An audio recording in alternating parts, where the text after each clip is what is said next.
Hey, welcome back.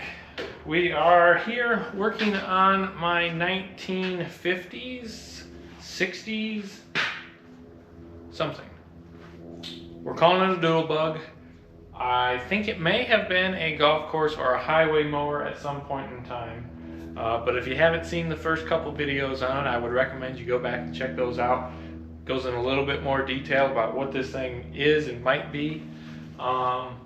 But we left off the last video with, we got it to fire up, run for just a little bit, and my lack of cleaning the carburetor basically wouldn't let it run continuously. So in this video, I would like to get that carburetor clean. I would like to let the engine run a little longer, make sure whatever that knocking sound we were hearing is, whether it's permanent or something was rattling or what's going on. Just see if this engine is an option to leave in full time, or if we need to look into swapping out with that other power unit that it came with. So let's get started. Here's a better look at the junk down inside that carburetor. That dust coming out was not what I called fuel dust. It was rust. So let's get this thing all cleaned up and put back together. It's really not too bad in there. It's just got some crud in the bottom. Need to get this venturi out of here, and it's kind of growed in. Oh, there we go. Well, I got the bowl sandblasted and all cleaned up, all the passages blown out. Didn't have a new gasket, but I found a used gasket on the shelf for this size carburetor, so I got a new gasket. Nothing was really too bad. It was just there's crud clogging up the main passages in the bowl, so I'll get this all put back together and a new gasket thrown on the manifold, and we'll give it another whirl. Got our flange surface all cleaned up on the carburetor and the manifold. Here's a new gasket, and I do like how easy it is to hook up Ford carburetor linkages. They have this little ball and socket linkage.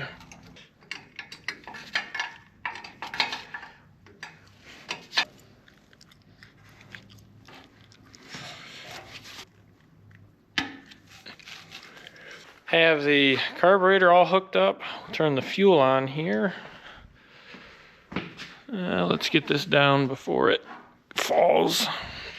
I'll leave the valve cover off for now because I want to make sure that they're actually getting oil up top, make sure all that's working.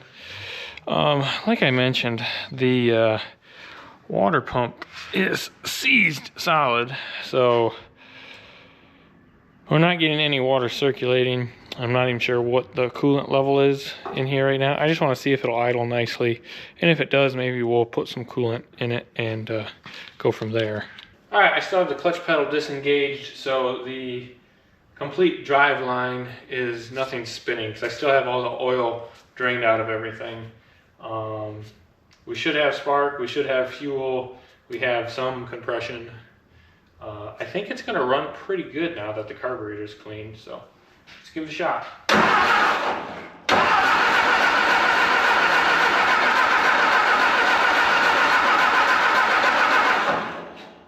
Obviously getting a lot of fuel. We don't have spark today.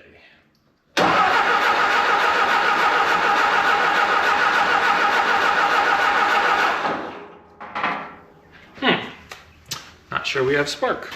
We do have some pretty funky wiring going on here. See if we have power to the distributor or the coil or anything. It doesn't seem that we got power now. All right, we don't have spark. The only thing I'm seeing for a switch is this guy right here. The wiring in there is a bit of a mess. It does look like we have a voltage regulator. This thing probably was hooked up 12 volts. Don't seem like it. Oh, yep, we do to that side. We don't have power through the switch. All right, let's see if we can get this thing to move.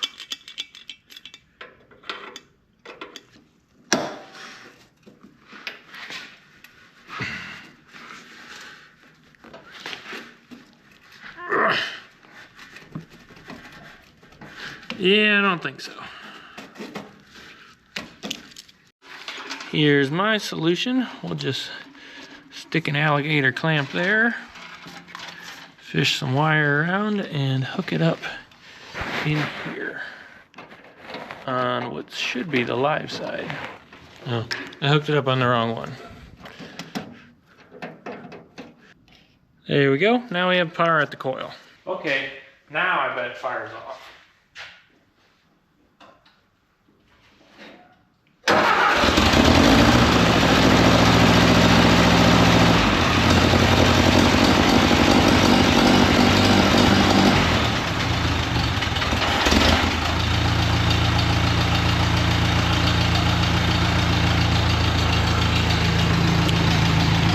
Oh man, listen to it purr. That thing's running good.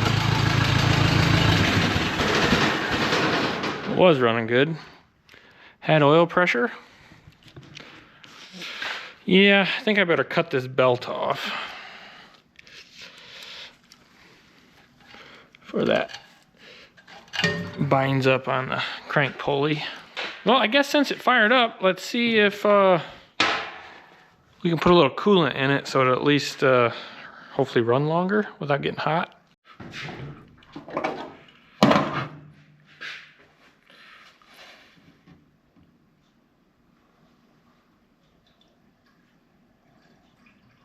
With any luck, this won't run directly out the bottom.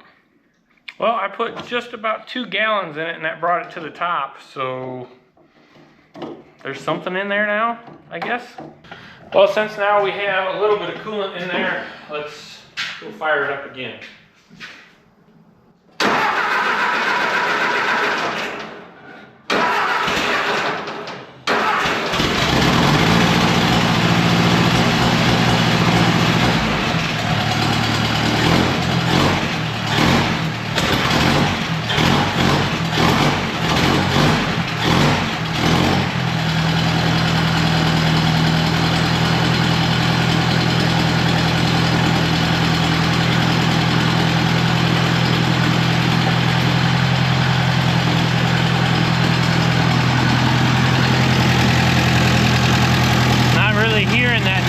Sound anywhere.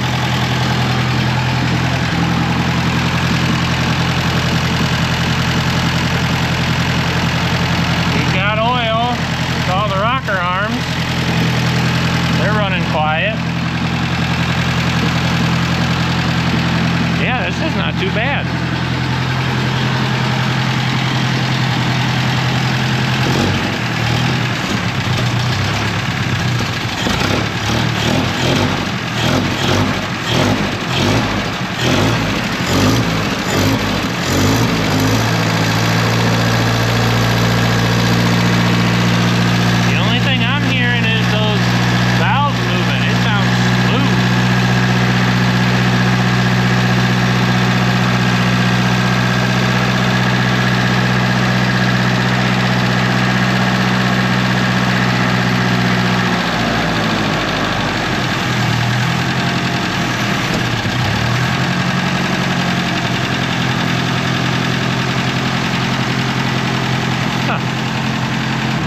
It's not getting too hot. It's getting like 180 on the head.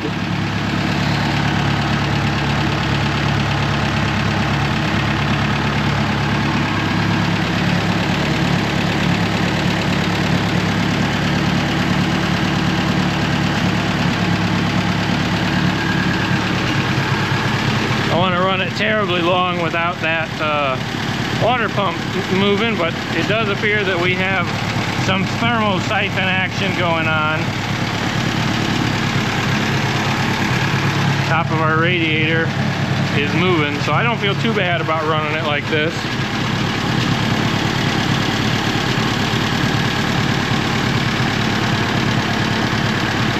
Yeah, everything looks really good. And its engine sounds nice.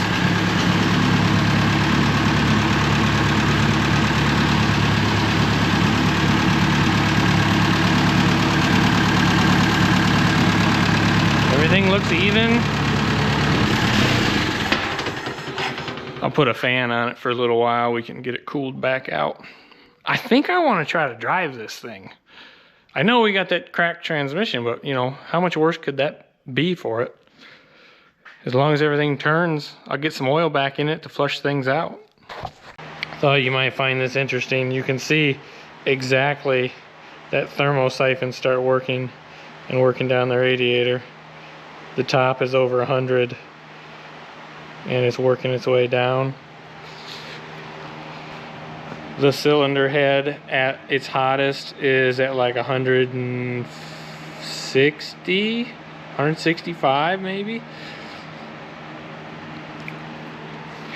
Some engines, I'm not saying you should run these without a water pump, but one thing I'm saying is some engines have no water pump and they have what's called thermosiphon. Small John Deere's I know, I'm familiar with. Some of the old McCormick Deering stuff, and I think maybe even many other early engines didn't have water pumps. They just, the heat cycling through, the heat would rise and the hot water rising would help pull through the cold water in the bottom. Obviously not as efficient as a water pump, but it does work, and here's proof that it's not cooking the engine. What I'm going to do now, I want to drive this thing. I want to. So I've got some lightweight oil. I'm going to mix some solvent with some light oil. I'm going to put it in the rear end. I'm going to put it in that 2-speed box, and I'm going to put it in the transmission. And I'm going to run this around a little bit, and I'll be able to flush all those back out. Even if I tear into them, obviously that transmission has to come out to either be repaired. That case has to be repaired, or it has to be replaced. But I don't need to take the rear end out, and I don't need to take the 2-speed box out, all that stuff. So I would like to flush them out regardless. And if I'm going to drive this around, this will give me the option to do so. Okay, I've got everything cooled out pretty good. The fan running on it. I have the rear end, the 2-speed like doubler box deal, and the transmission all have some light oil in it to try to flush everything out. But I think we can try to drive this thing now. Got our battery secured. Yep, that's good. Not really, but I think it'll be fine. We're not going crazy fast. Our ignition wires are dangling inside the frame. Don't need that. Let's see. So we're up here. So that's a clutch. This is a brake, and I'm a dummy. I pressed it, and of course the piston seized in the master cylinder, so that made that job harder. But anyhow, we've got, I believe, if the gear shift pattern is correct, 1, 2, 3, 4 in reverse. Reverse doesn't work. 3 and whoop. We've got 3 and 4, and we've got 1 and 2. No reverse though, so I don't know if you gotta, sometimes you gotta shove the shifter down a little, but I don't think that's the case. Anyways, 1, 2, 3, 4. Probably only need 1 and 2. I did figure out this is a Borg-Warner T8 transmission, and the engine is a 1964 built 172 cubic inch Ford. Anyhow, let's hit our start button and fire it up.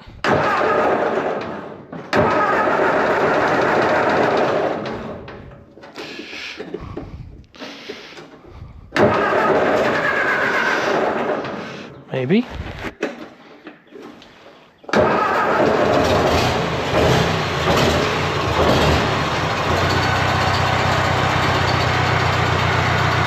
I think this clutch, yeah, that's going to run all the time. And then these, if I push, let's throw it in neutral. So if I push this clutch in, that kicks out the 2-speed box, which I think I want in low. Don't know which. Oh yeah, that's high. So let's go back. Ooh, let it coast down. That in low. And we'll try first here.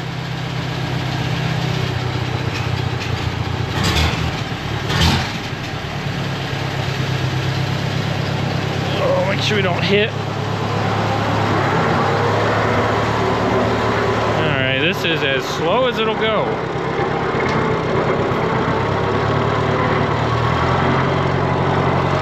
Can I shift gears here or not?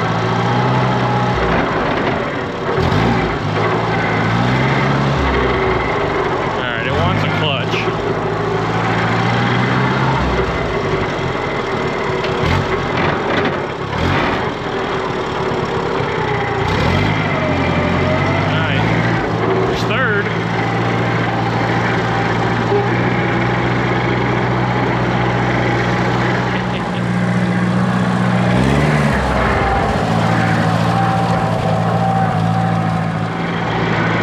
Let's try for fourth.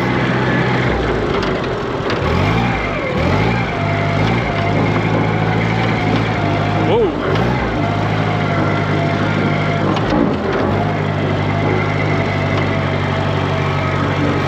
Fourth low is pretty darn fast.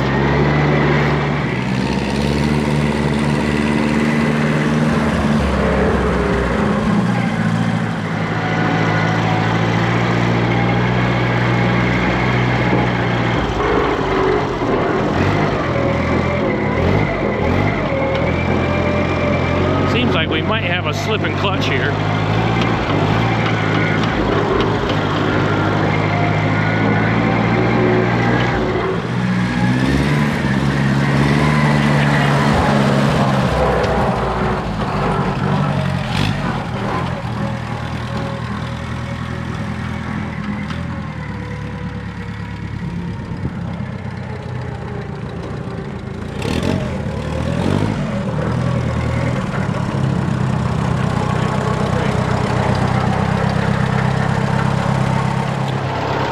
Slide my battery away from the exhaust.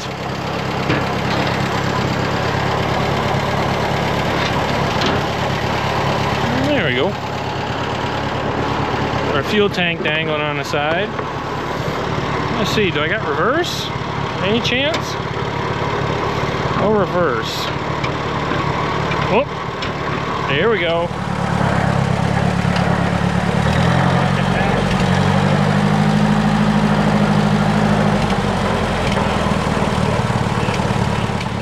Into neutral, see what it does. Neutral. Okay, so neutral is neutral. It only runs that top shaft, but that coast, oh man, clutch is sticking. Oh no, wrong clutch. I gotta use this clutch to shift that. It's still kind of sticky.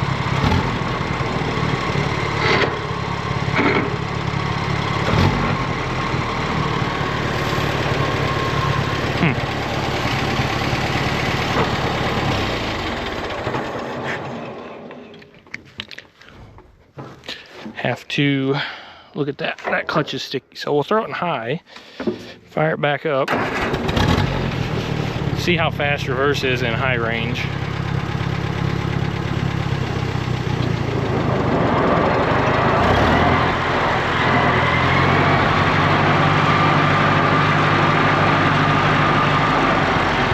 Well, it's a fair bit higher.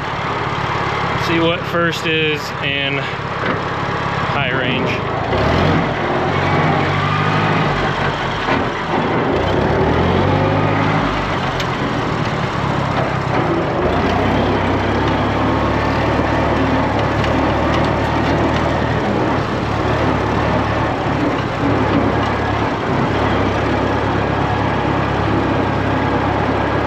We are in third gear, high range.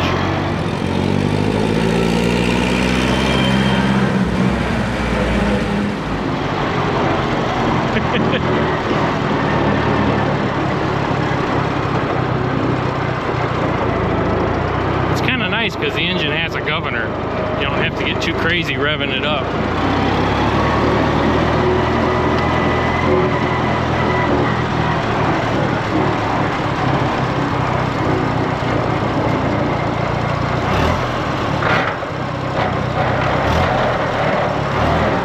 There we go. Darn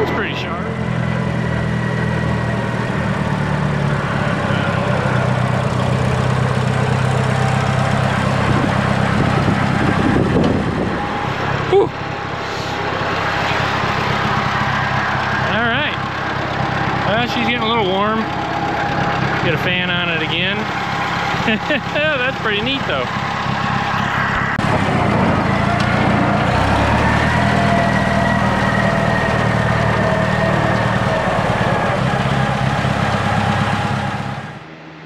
Looks like our cylinder head temp is only like 195, 200 degrees in the hottest spot, so that's all right.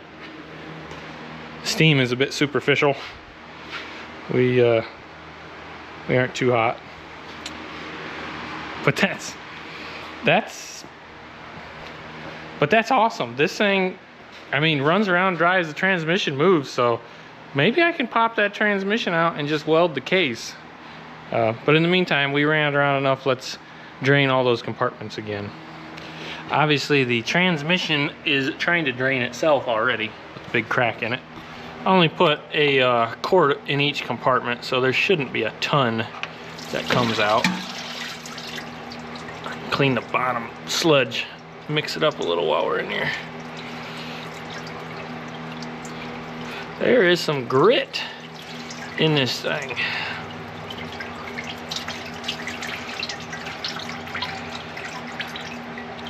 Well, we got a fair bit of it out.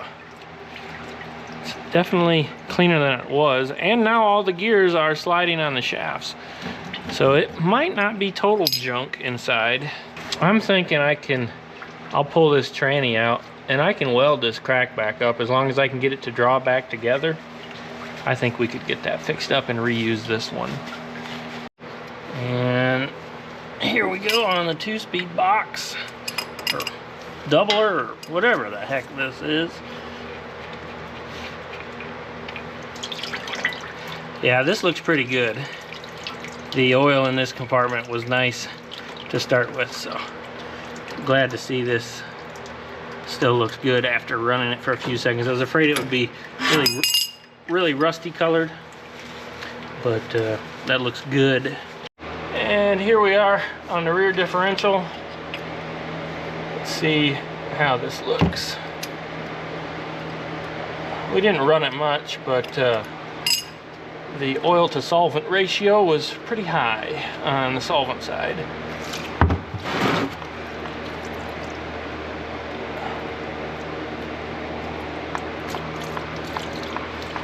Yeah, we're gonna want to flush this one a couple times.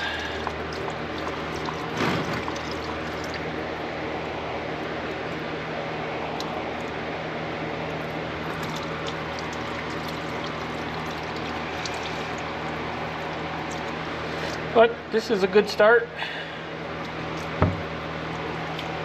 Well, I got messing with this thing and I started wiggling the fan, and all that heat, I was able to get the water pump loose. But of course, you watched me. I cut the belt off that darn thing. Well, I went over to my parents' farm and went through my dad's hoard of old belts.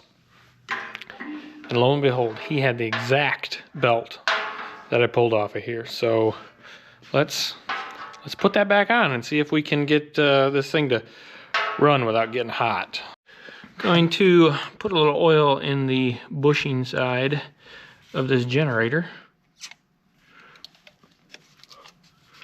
Give it a little something there. Nothing on this end. Must be a bearing. Let's fire it up for just a quick second. See if that sounds all right.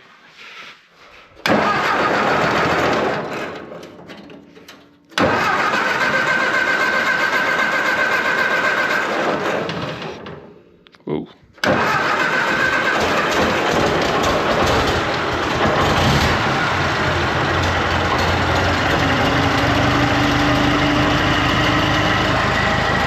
Generator's a little growly.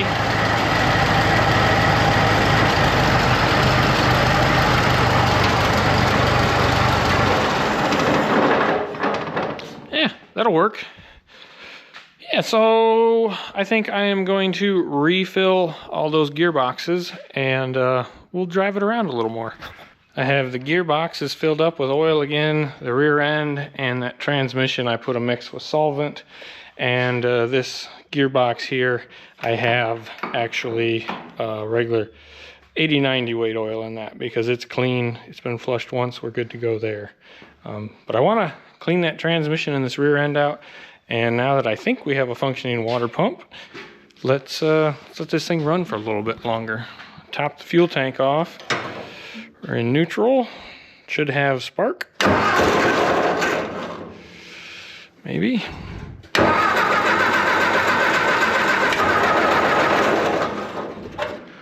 It's kind of hard one-handed.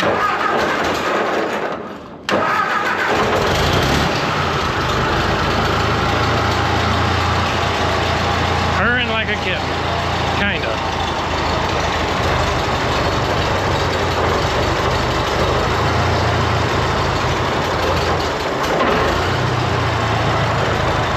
Helps if you turn the fuel on.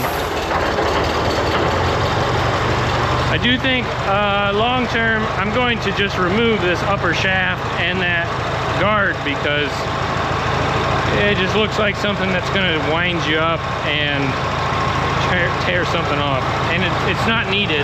It's not running anything. Used to be hooked to that hydraulic pump, and we aren't using that anymore.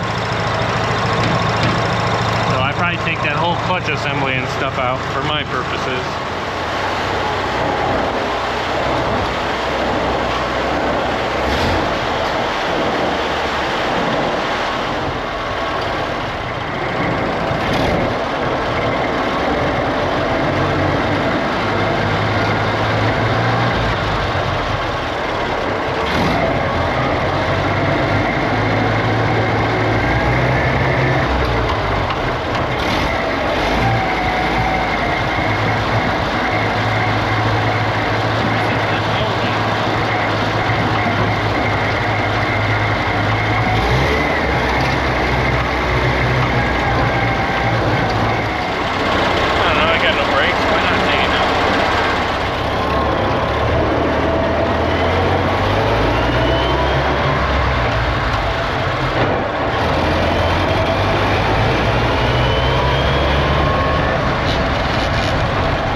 Look here.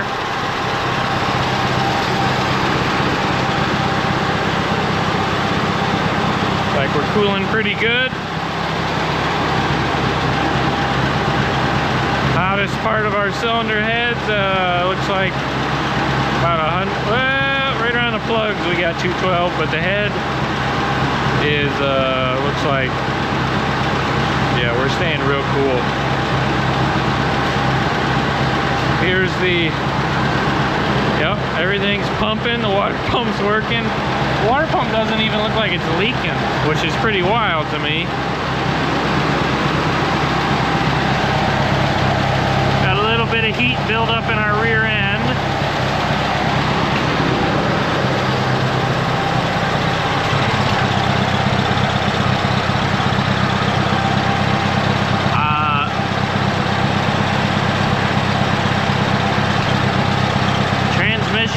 Not too bad. A little bit of heat in that rate there, but it's only 70 degrees. It's not like hot.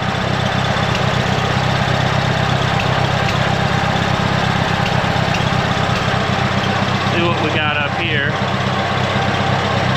A little bit of friction in that clutch there.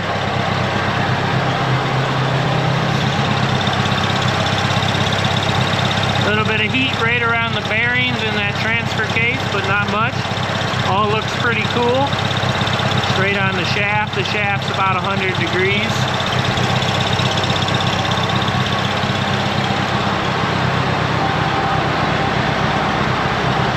Big gearbox here. It's doing all right. Looks like it's made about 80 degrees. Yeah, that's kind of nice being able to see all this. Apparently we must have a little bit of electrical current going through that. I don't know why else it would be warm. I could say it would see a little resistance though from that, well, you're not going to see it here, but from that wires there.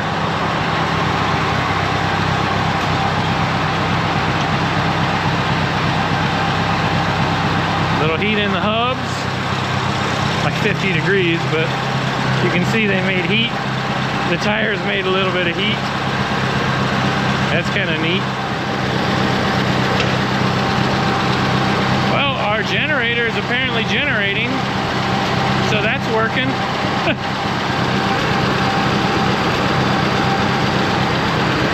Take a look at the amp meter. Amp meter,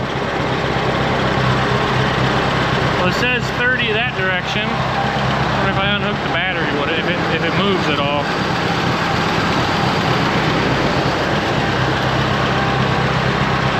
Oh yeah, moved right to the middle. But it's running without the battery hooked up, so that means something is producing current. Obviously that generator. We got no battery hooked up here. Okay, I got it shut down. I unhooked the battery and that didn't do it. And then I took my jumper wire off this side, that didn't do it. So I had to ground out the terminal up there on the dash. Let's do one more drain of the fluids here.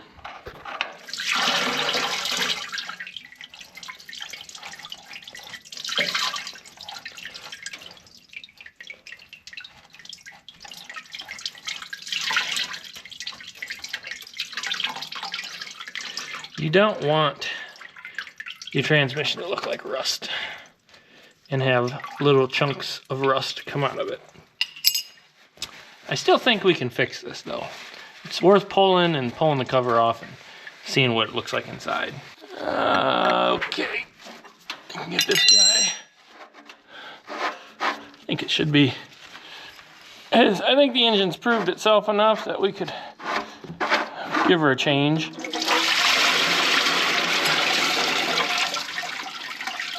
I guess I should have known that was going to make a mess. Let's take the plug out of the rear end now.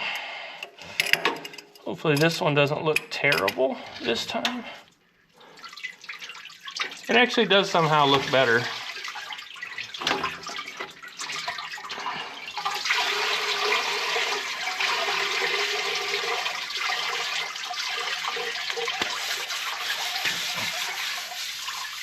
Alright, we'll let them drip out. Well, I think I'm gonna end this video here. We got this thing running better, actually running really good, and we drove it around. Probably drove it a little faster and more recklessly than we should have, but you know, we lived. And yeah, got a couple of the compartments flushed out here.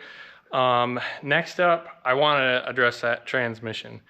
I think I can push, as long as I can pull that crack back together, I can V it out, and I'm confident I could weld the case without any issue.